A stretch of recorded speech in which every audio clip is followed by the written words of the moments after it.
This was widely seen as U.S. President Donald Trump's last chance to change the trajectory of the presidential race, where polls show him losing to his opponent, former Vice President Joe Biden. And Trump's tone was more moderate, although fact-checkers say he made many dubious claims and misstatements about his record and Biden's throughout the debate. And his rhetoric was still inflammatory, especially on immigration. We would say, come back in 2 years, 3 years, we're going to give you a court case. You need Perry Mason. We're going to give you a court case. When you say they come back, they don't come back, Joe. They never come back. Only the really, I hate to say this, but those with the lowest IQ, they might come back. Okay, President Trump, let's give Vice President. Trump's own government says that is untrue. It says more than half of asylum seekers show up for court. Private studies put the number at 85%. Biden called his policies criminal. These 500-plus kids came with parents. They separated them at the border to make it a disincentive to come to begin with.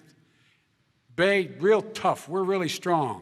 And guess what? They cannot, it's not coyotes didn't bring them over. Their parents were with them. They got separated from their parents. And it makes us a laughing stock and violates every notion of who we are as a nation. But Biden didn't escape the notice of fact-checkers either, although to a lesser extent.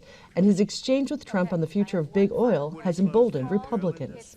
Would you close down the oil By industry? the way, I would transition from the oil industry, yes. Oh, I will that's transition. a big statement. It is a big statement.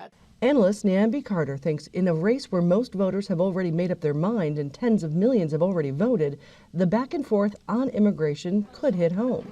I think it probably did perhaps do something more to the people on the margins who may have voted for him because of partisan identification, but not because they necessarily cared for the man or his policies. And I think those people are perhaps the most persuadable at this moment, but we don't know until the election is called. At this debate watch party, the issue resonated. About those children that's in cages and stuff, I think it's very wrong, to lock up kids and keep them from their families. But it likely won't cost him support from his base. Like when you look at the moderators, I think a lot of those questions are geared where they try to get your gotcha questions. When they talk about race, and they try to act as if race relations under his administration has been flipped upside down.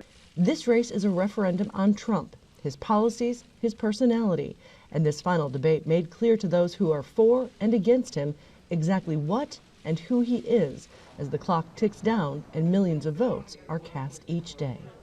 Patty Culhane, Al Jazeera.